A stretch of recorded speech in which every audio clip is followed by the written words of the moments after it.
కృతజ్ఞతలు తెలుపుకుంటున్నానండి. మన పరిశుద్ధ గ్రంథాన్ని మనం తెరిచినట్లయితే మన పరిశుద్ధ గ్రంథాన్ని తెరుద్దాం.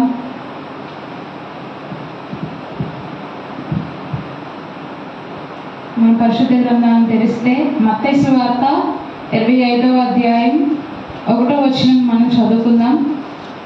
మత్తయి సువార్త 25వ అధ్యాయం 1వ వచనం నుండి చదువుకుందాం. పరలోక రాజ్యము తమ దివిటీలు పట్టుకొని పెండ్లి కుమారుని ఎదుర్కొనుటకు బయలుదేరిన 10 మంది కన్యకలను పోలి ఉన్నది. చదవండి. వీరిలో 5 బుద్ధి లేని వారు, 5 బుద్ధి గలవారు. బుద్ధి లేని వారు తమ దివిటీలు పట్టుకొని తమతో కూడా నూనె తీసుకొని పోలేదు. బుద్ధి గలవారు తమ దివిటీలతో కూడా సిద్ధలలో నూనె తీసుకొని పోయిరి. చాలండి. హల్లెలూయా. దయచేసి ఈ మాట నన్ను అనుసరించి పలకనండి. పరలోక రాజ్యము తమ దివిటీలు పట్టుకొని పెండ్లి కుమారుని ఎదుర్కొనుటకు బయలుదేరిన 10 మంది కన్యకలను పోలి ఉన్నది. వీరిలో 5 బుద్ధి లేని వారు, 5 బుద్ధి గలవారు. బుద్ధి లేని వారు తమ దివిటీలు పట్టుకొని తమతో కూడా నూనె తీసుకొని పోలేదు. బుద్ధి గలవారు తమ దివిటీలతో కూడా సిద్ధలలో నూనె తీసుకొని పోయిరి. ఆమేన్. హల్లెలూయా. ఈరోజు మనం ఏం ధ్యానిస్తున్నామంటే ఈ బుద్ధి లేని వారు బుద్ధి గల వారికి మధ్య ఉన్న డిఫరెన్స్ అన్నమాట. ఈ బుద్ధి లేని వారు ఇట్లా బుద్ధి లేని వారుగా పేరు తెచ్చుకోవడానికి అలా ఉండటానికి కారణం ఏంటి అని మనం చూసుకుంటే, వారు బుద్ధి లేని వారుగా ఉండటానికి కారణం ఏంటంటే వారి హృదయం ఏమైందంటే వ్యర్థమైన దాని తట్టు త్రిప్పబడింది అన్నమాట. మనం సొలొమోను గురించి చూసుకున్నట్లయితే సొలొమోను బాగా రాజ్య పరిపాలన చేయాలని చెప్పి దేవుని దగ్గరికి వెళ్ళి మనవి చేసి బుద్ధిని, జ్ఞానాన్ని, ఈ లోకంలో ఉన్న సకల ఐశ్వర్యాలను అతడు సంపాదించుకున్నాడు. కానీ చివరికి అతడు ఎట్లా మారిపోయాడంటే, దేవుడు ఏమని చెప్తారంటే ఈ యొక్క గడ్డి పువ్వులా కూడా సొలొమోను నేను ఆశీర్వదించలేదు అంటాడు. ఎందుకనంటే చివరికి అతని బుద్ధి మందగిలిపోయింది అన్నమాట. ఇక్కడ మనం చూసుకున్నట్లయితే బుద్ధి లేని వారు తమ దివిటీలు మాత్రమే తీసుకెళ్లారు. కానీ బుద్ధి గల వారు దివిటీలతో పాటు సపరేట్ గా ఒక సిద్ధెలలో అంటే చిన్న పాత్రలలో నూనె కూడా తీసుకువెళ్లారనమాట. దీన్ని మనం చూసుకున్నట్లయితే ఇది సిద్ధపాటుకు సంబంధించిన మాటగా మనకు కనిపిస్తుంది అన్నమాట. ఇక్కడ మనం చూసుకుంటే బుద్ధి గల వారు దివిటీలతో పాటు సిద్ధలలో నూనె కూడా తీసుకెళ్లారు. కానీ బుద్ధి లేని వారు ఒట్టి దివిటీలో మాత్రమే తీసుకెళ్లారు. ఈ బుద్ధి లేని వారు అట్లా ప్రవర్తించడానికి గల కారణం ఏంటి అని అంటే, ఇర్మియా గ్రంథము 10వ అధ్యాయము 1-2 వచనాల్లో మనం చూసుకుంటే, ఇర్మియా గ్రంథము 10వ అధ్యాయము 1-2 వచనాలు మనం చూసుకుందాం. ఇశ్రాయేలు వంశస్థులారా, యెహోవా మిమ్మును గూర్చి సెలవిచ్చిన మాట వినుడి. యెహోవా సెలవిచ్చుచున్నదేమనగా అన్యజనుల ఆచారములను అభ్యసింపకుడి. ఆకాశమందు అగపడు చిహ్నములకు జనములు భయపడును. అయితే మీరు వాటికి భయపడకుడి. హల్లెలూయా. ఇక్కడ మనం 2వ వచనంలో చూసుకుంటే యెహోవా సెలవిచ్చుచున్నదేమనగా అన్యజనుల ఆచారములను అభ్యసింపకుడి. అభ్యసించకుడి అనంటే ఈ లోకంలో వాటిని మీరు అనుసరింపకండి. ఈ లోకంలో దేంతో అయితే నింపబడిందో దాని నుంచి మీరు దూరంగా వెళ్ళండి. మీ మనసులో మీరు పవిత్రపరుచుకోండి. మీ బుద్ధిని మీరు భద్రపరుచుకోండి. మీరు బుద్ధి కలిగి ప్రవర్తించండి అని చెప్పేసి దేవుడు చెప్తున్నారు. కానీ ఈ యొక్క మనుషులు ఏం చేస్తున్నారంటే బుద్ధి లేని వారుగా ఇహలోక మాలిన్యాన్ని అంటించుకుంటూ అపవిత్రమైన దానికోసం ప్రయాసపడుతూ ఈ లోకంలో నిష్ప్రయోజనమైన వాటిని సంపాదిస్తూ వారు బ్రతుకుని కొనసాగిస్తున్నారు.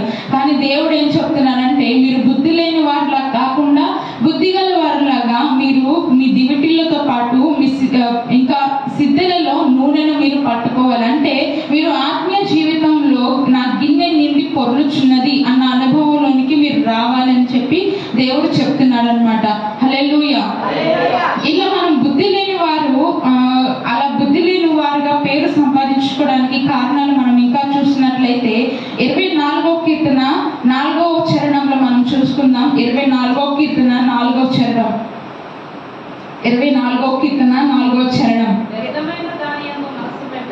వ్యర్థమైన దానియందు మనస్సు పెట్టకయు కపటముగా ప్రమాణము చేయకయు నిర్దోషమైన చేతులను శుద్ధమైన హృదయమును కలిగి ఉండువాడే. హల్లెలూయా. అట్టి వారు ఎవరంటే బుద్ధి గల వారు అన్నమాట. ఈ బుద్ధి లేని వారు ఏం చేస్తున్నారంటే వ్యర్థమైన దాని యందు మనసు పెడుతూ కపటముగా ప్రమాణం చేస్తూ శుద్ధ హృదయము లేకుండా అపవిత్రమైన దాన్ని తమ మనసులో నింపేసుకొని దేవునికి వ్యతిరేకంగా ప్రవర్తిస్తూ ఉన్నారనమాట. దేవుడి నుంచి తిరిగిపోయి దేవుడి నుంచి వారు వేరైపోయి ప్రవర్తిస్తూ బ్రతుకుతూ ఉన్న సమయాల్లో దేవుడు చెప్తున్నారు, మీరు బుద్ధి లేని వారిగా ఉండొద్దు, బుద్ధి గల వారిలాగా వ్యర్థమైన దాని యందు మనసు పెట్టక కపటంగా ప్రమాణం చేయక నిర్దోషమైన చేతులు శుద్ధమైన హృదయము కలిగి మీరు నా సన్నిధిలో నివసించండి అని చెప్పేసి దేవుడు చెప్తున్నారు. హల్లెలూయా. మనం కొంతమంది వ్యక్తులను మనం చూసుకున్నట్లయితే బైబిల్ గ్రంథంలో అబ్రహామును దేవుడు నిర్దోషమైన వ్యక్తిగా చూశారు, అలాగే నోవాహుని నిర్దోషమైన వ్యక్తిగా నీతిమంతుడిగా దేవుడు చూశారు, అలాగే యోబును దేవుడు నిర్దోషమైన వ్యక్తిగా దేవుడు చూశారు. మనం చూసుకుంటే ప్రతి మనిషిలో ఏదో ఒక తప్పు కనపడతా ఉంటది, కానీ మనం ఆ తప్పుని మనం ఒప్పుకొని దేవుని సన్నిధిలో మనం ఎప్పుడైతే నిర్దోషిగా తీర్చబడతామో దేవుడు అప్పుడు మనందు ఆనందిస్తాడు అనమాట. హల్లెలూయా. ఇంకా మనకు శుద్ధమైన హృదయం ఎలా సంపాదించుకోవాలి? ఈ యొక్క శుద్ధమైన హృదయం లేకపోతే దేవుడు ఏం చేస్తాడు? మనం చూసుకుంటే లేవియ కాండము 11వ అధ్యాయం 44వ వచనంలో మనం చూసుకుందాం.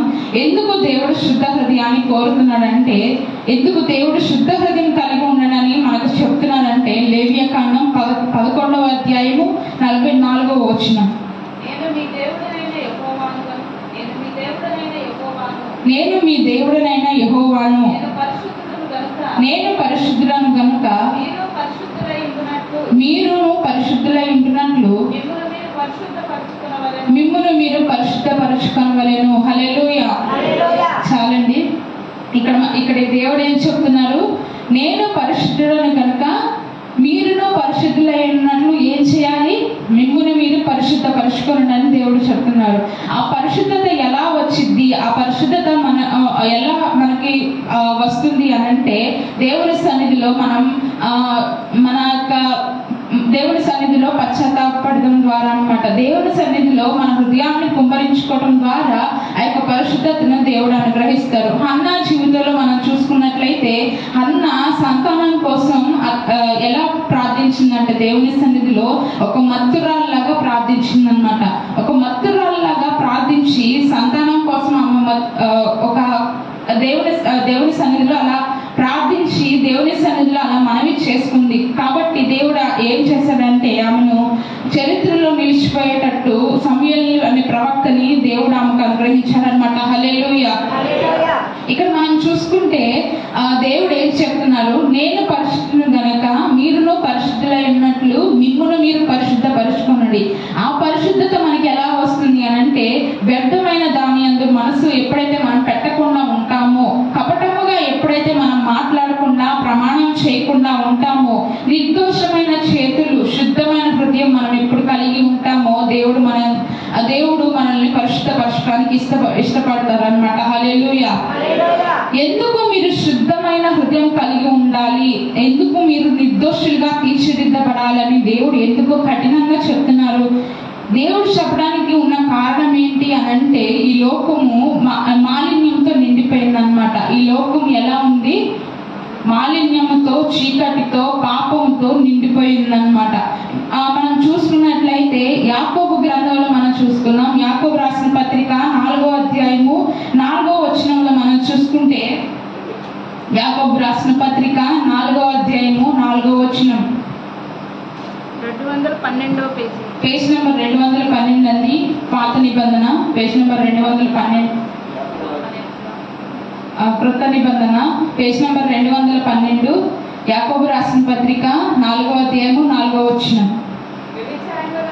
వ్యభిచారులారా, ఈ లోక స్నేహము దేవునితో వైరమని మీరు ఎరుగరా? కాబట్టి ఎవడు ఈ లోకంతో స్నేహము చేయగోరునో వాడు దేవునికి శత్రువగును. హల్లెలూయా. దేవుడు మన యందు శుద్ధ హృదయాన్ని ఎందుకు కోరుతున్నాడంటే, దేవునికి మనం మిత్రుల్లాగా, దేవునికి వారసుల్లాగా మనం ఉండాలని దేవుడు ఆశిస్తున్నాడు అనమాట. కానీ ఈ లోకంలో ఉన్న ప్రజలు, దేవుడిని నమ్ముకున్న బిడ్డలే కానీ, దేవుడిని నమ్ముకుని బిడ్డలే కానీ ఎలా ఉంటున్నారంటే దేవునికి శత్రువులుగా మారిపోతున్నారు. దేవుడు తన ప్రజలుగా, తన సొంత జనముగా, తన సొంత రక్తం పెట్టి కొన్న ప్రజలను దేవుడు నా బిడ్డలు, నా ప్రజలు అని దేవుడు చెప్పుకోవాలని ఇష్టపడుతున్నా. కానీ మనం ఏం చేస్తున్నామంటే దేవుడి నుంచి దూరంగా వెళ్ళిపోయి, శుద్ధమైన చేతులు లేకుండా, శుద్ధమైన హృదయం లేకుండా, అపవిత్రమైన దానికోసం పరిగెడుతూ మనం ఎలా ప్రవర్తిస్తున్నామంటే ఈ లోకంతో స్నేహం చేయాలని మనం పరిగెడుతూ ఉన్నాం. కానీ దేవుడు ఏం చెప్తున్నారంటే, వ్యభిచారులారా, ఈ లోక స్నేహం దేవునితో వైరం అని మీరు ఎరుగరగా? కాబట్టి ఎవడు ఈ లోకంతో స్నేహం చేయగోరునో వాడు దేవునికి శత్రువగును. దేవుడు చెప్తున్న మాట అండి ఇది. హల్లెలూయా. ఏమని చెప్తున్నారు? మరలా మనం చదువుకున్నాం. వ్యభిచారులారా, ఈ లోక స్నేహము దేవునితో వైరం అని మీరు ఎరుగరా? ఏమిటంట ఈ లోక స్నేహము? ఏమిటంట? దేవునితో వైరం అంటే దేవునికి అగైనెస్ట్ అనమాట, దేవునికి ఇష్టం లేదనమాట. దేవునికి అత్యంత కోపం పుట్టించేది ఏంటంటే ఈ లోకంతో స్నేహం చేయడం. మనం దేవుని ప్రజలుగా, దేవుని బిడ్డలుగా ఎందుకు పిలువబడుతున్నామంటే, ఈ లోకంతో మనం మన సాన్నిహిత్యాన్ని, మన స్నేహాన్ని మనం కట్ చేసుకొని దేవునితో ఎప్పుడైతే మనం సంబంధాన్ని కలుపుకుంటామో, దేవుని ఎప్పుడైతే మన హృదయంలోకి ఆహ్వానిస్తామో, అప్పుడు దేవుడు ఏం చెప్తున్నానంటే, నేను మిమ్మల్ని నా వారసులుగా, నా బిడ్డలుగా నేను పిలుచుకుంటానని చెప్తున్నాను. హల్లెలూయా. మన శుద్ధ హృదయం ఎలా సంపాదించుకోవాలంటే ఆయన సన్నిధిలో మనం మనవి చేయాలన్నమాట. ఆయన సన్నిధిలో మనం విచారణ చేయాలి. ఇక్కడ మనం చదువుకున్నాం, నేను పరిశుద్ధుడును గనక మీరును పరిశుద్ధులైనట్లు మిమ్మును మీరు పరిశుద్ధపరచుకోండి అని దేవుడు చెప్పాడు. కానీ మీరు 2 రోజులు లేకపోతే 1 గంట 2 గంటలు దేవుని సన్నిధికి వచ్చినంత మాత్రాన పరిశుద్ధులైపోరు. కానీ మనం ఏం చేయాలంటే, దినమంతయు మనం ఏం చేయాలంటే, పౌలు భక్తుడు చెప్తాడు, మా ఆంతర్య పురుషుడు, మా బాహ్య పురుషుడు దినదినము కృషించుచున్నాను, మా ఆంతర్య పురుషుడు దినదినము నూతనపరచబడుచున్నాడు అని చెప్తాడనమాట. ఎందుకు ఆ మాట చెప్తున్నారంటే, దినదినము దేవుని సన్నిధిలో అతడు పరిశుద్ధపరుచుకుంటూ వస్తున్నాడు. దినదినము తన ఆత్మను, తన శరీరాన్ని, తనకున్న సమస్తాన్ని అతడు ఏం చేస్తున్నాడంటే దేవునికి అప్పగిస్తా వస్తున్నాడు అనమాట. హల్లెలూయా. మనం కూడా మన సమస్యలను, మన బాధలను, మనకు ఏదైతే ఉందో, మన సమస్యగా ఏదైతే భావిస్తున్నామో ప్రతి దాన్ని దేవుని సన్నిధిలో చెప్పుకుంటే దేవుడు మనల్ని బలపరుస్తారనమాట. ఇంకో మాట మనం చూసుకుంటే యెషయా గ్రంథంలో ఉంటది, యెహోవా కొరకు ఎదురు చూచువారు నూతన బలం పొందుతారనమాట. హల్లెలూయా. నూతన బలము పొందటమే కాదు, యెహోవా కొరకు ఎదురు చూచువారు ఎలా ఉంటారంటే సింహం వలె ధైర్యంగా ఉంటారనమాట. హల్లెలూయా. ఎందుకంటే దేవుడు వారి తోడు ఉంటాడు. ఈ దేవుడు ఈ లోకంతో స్నేహం వైరం అని దేవుడు చెప్తున్నాడు. కాబట్టి మనం ఏం చేయాలంటే, ఈ లోకంతో దైవజనులు ఎప్పుడు చెప్తా ఉంటారు, ఈ లోకంతో మనం కట్ అయిపోవాలి, దేవుడితో మనం సెట్ అయిపోవాలి. ఆ మాట చాలా పవర్ఫుల్ అయిన మాట అండి. ఎప్పుడైతే ఆ మాట దైవ శాఖల వాక్యంలో చెప్తా ఉంటారో, ఆ మాట ఎలా ఉంటుందంటే హృదయాన్ని బద్దలు చేస్తూ ఉంటుంది అనమాట. ఎలా ఉంటుందంటే, దేవునితో ఒక స్నేహాన్ని మనం ఏర్పరచుకోవాలి, దేవునితో మనం ఎప్పుడు ఒక కనెక్షన్ లో మనం ఉండాలి అనే ఒక తీర్మానాన్ని మనకి ఆ మాట తీసుకొస్తుంది అనమాట. హల్లెలూయా. కాబట్టి దేవుడు ఏం చెప్తున్నారంటే, మీరు నిర్దోషమైన వారిగా, మీరు శుద్ధమైన హృదయం గల వారిగా వారిలాగా మీరు పిలువబడాలి అనంటే మిమ్మల్ని మీరు పరిశుద్ధపరచుకోవాలి. మీరు బుద్ధి లేని వారిలా కాకుండా బుద్ధి గల వారిలాగా మీరు దివిటీలను పట్టుకొని అలాగే సిద్ధలలో మీరు నూనెను సిద్ధం చేసుకోవాలి. ఎందుకంటే మనకి సమయం కొంచెముగా ఉంది. సమయం కొంచెముగా ఉందని మనకైతే జ్ఞానం లేదు, కానీ సాతానుడు ఏం చేస్తున్నాడంటే సమయం కొంచెంగా ఉందని భూమి మీద ఇటు అటు తిరుగుతూ ఎవరిని మృంగుదునా, ఎవరిని పాడు చేస్తానా, ఎవరిని పాడు చేయాలా, ఏ కుటుంబాన్ని పాడు చేయాలా, ఏ బిడ్డ కుటుంబాన్ని పాడు చేయాలా, ఏ బిడ్డ ఆరోగ్యాన్ని పాడు చేయాలని చెప్పి వాడు ప్రతి నిమిషం ప్రతి సెకండ్ కూడా వాడు బాగా పనిచేస్తా వస్తున్నాడు. కానీ మనం అది గుర్తించని వారిగా ఉంటున్నాం. దేవుడు మన నుండి ఏం కోరుకుంటున్నారు అనంటే శుద్ధమైన హృదయం కోరుకుంటున్నాడు, అలాగే సిద్ధపాటు కలిగిన మనసును దేవుడు కోరుకుంటున్నాడు అన్నమాట. హల్లెలూయా. ఈ లోకంతో స్నేహం చేస్తే ఎందుకు దేవుడు శత్రువులుగా మనం భావిస్తారు అనంటే మొదటి యోహాను రాసిన పత్రిక 2వ అధ్యాయము 15వ వచనంలో మనం చదువుకుంటే, మొదటి యోహాను రాసిన పత్రిక 2వ అధ్యాయము 15వ వచనం. మొదటి యోహాను రాసిన పత్రిక 2వ అధ్యాయం 15వ వచనం. 221వ పేజీ నెంబర్, క్రొత్త నిబంధన, మొదటి యోహాను రాసిన పత్రిక 2వ అధ్యాయము 15వ వచనం. ఈ లోకమునైనను లోకములో ఉన్న వాటినైనను ప్రేమింపకుడి. లోకంలో ఉన్న వాటినైనను ప్రేమింపకుడి. ఎవడైనను లోకమును ప్రేమించిన ఎడల తండ్రి ప్రేమ వానిలో ఉండదు. హల్లెలూయా. ఇక్కడ దేవుడు ఏం చెప్తున్నారు?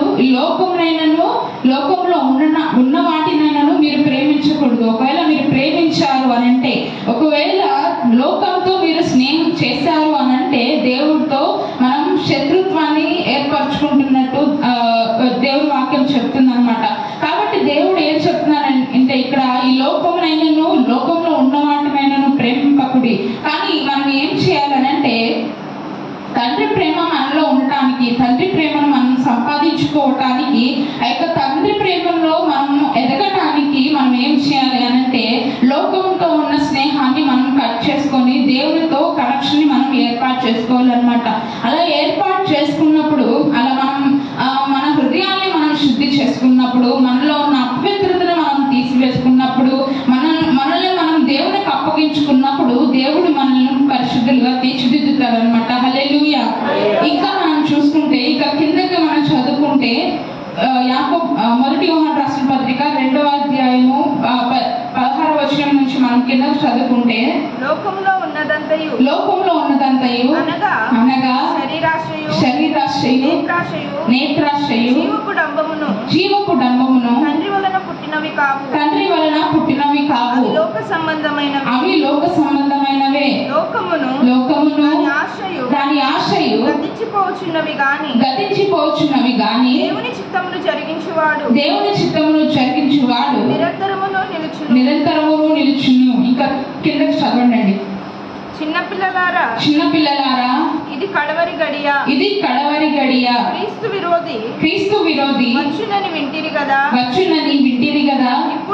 ఇప్పుడును అనేకులైన క్రీస్తు విరోధులు బయలుదేరి ఉన్నారు. ఇది కడవరి గడియ అని దీని చేత తెలుసుకొనుచున్నాము. చాలండి. హల్లెలూయా. ఇక్కడ మనం ఏం చదువుకుంటున్నాం? దేవునితో స్నేహాన్ని ఏర్పరచుకోవాలి, దేవుని చేత మనం పరిశుద్ధులుగా తీర్చిదిద్దపడాలి అని అంటే నిర్దోషమైన చేతులు అలాగే శుద్ధమైన హృదయము మనం సంపాదించుకోవాలి, మనం కలిగి ఉండాలి. మనకి అది రావాలి అని అంటే మొదటిగా లోకంతో స్నేహాన్ని మనం కట్ చేసుకోవాలి. ఈ లోకంతో స్నేహం దేవునికి వైరం అని తెలుసుకొని ఎప్పుడైతే ఆ స్నేహాన్ని మనం అక్కడితో స్టాప్ చేస్తామో, అక్కడితో కట్ చేసుకుంటామో దేవుడి ప్రేమ మనలో వికసిస్తుంది అనమాట. యోహాను రాసిన పత్రిక యోహాను సువార్తలో మనం చదువుకుంటే 17వ అధ్యాయం మనం చదువుకుంటే యోహాను సువార్తలో 15వ అధ్యాయం మనం చదువుకుంటే దేవుడు చెప్తారు అక్కడ, నేను మీ యందు ఉండినట్లు మీ యందు నా మాటలు ఉన్నట్లు దీన్ని మీరు పాటించాలి అని అంటారు. దేన్ని పాటించాలి అంటే దేవుని యొక్క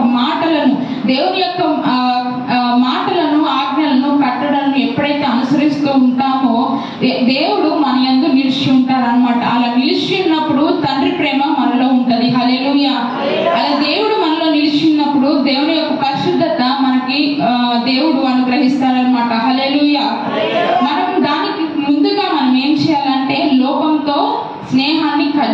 చేసుకోవాలి. ఎందుకు కట్ చేసుకోవాలి? ఈ లోక స్నేహం ఏమని చెప్తుంది బైబిల్?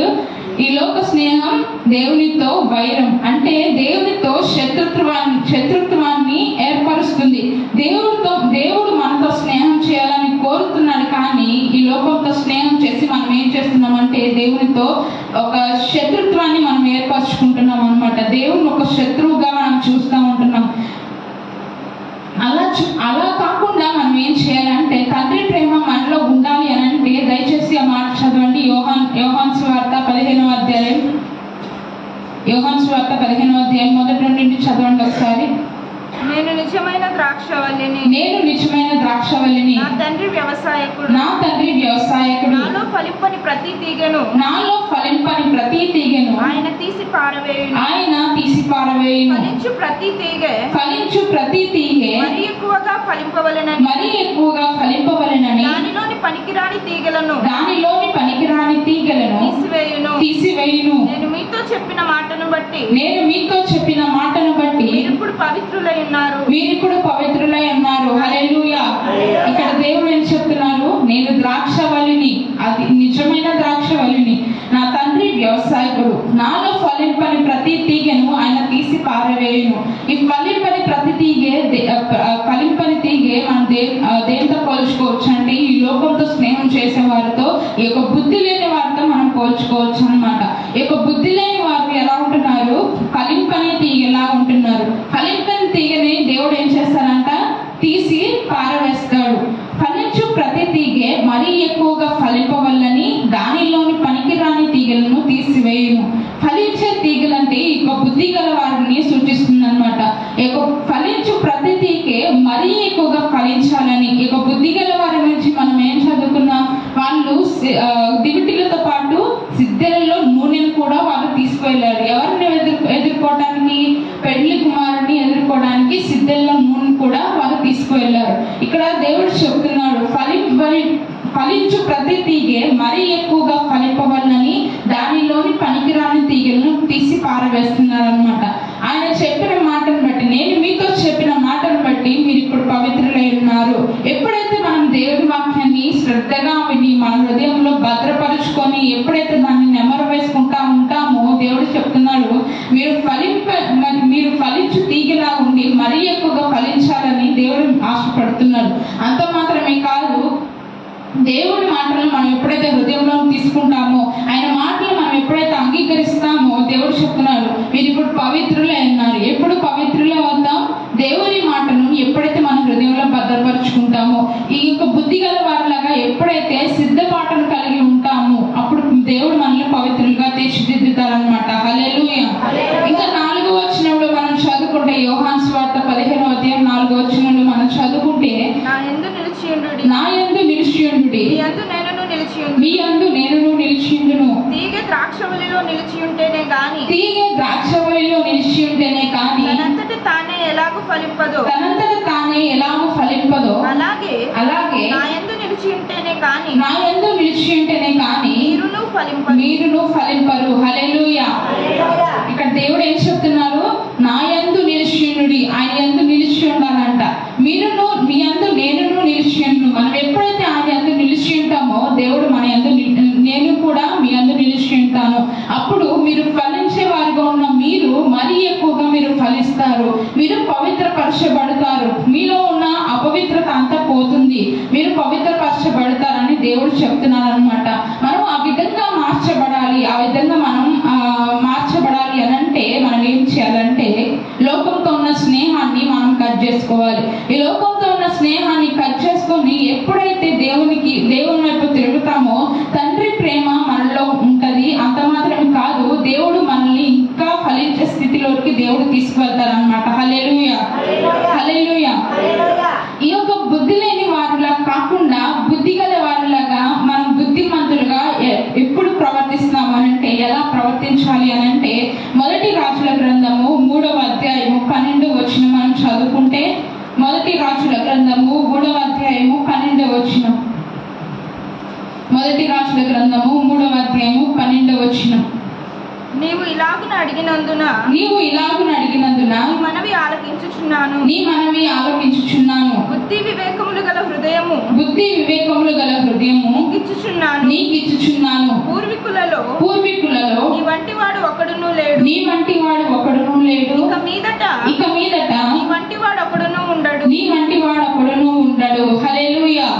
ఇక్కడ స్వయాన దేవుడు చెప్తున్న మాట అండి. సొలొమోను రాజుకి స్వయాన దేవుడు చెప్తున్న మాట ఏం చెప్తున్నారంటే, నీవు ఇలాగున అడిగినందున నీ మనవి ఆలకించుచున్నాను. ఏమని అడిగాడంటే, ఈ రాజ్యాన్ని పరిపాలించడానికి నా తండ్రి అంత జ్ఞానవంతుడును కాను ప్రభువా,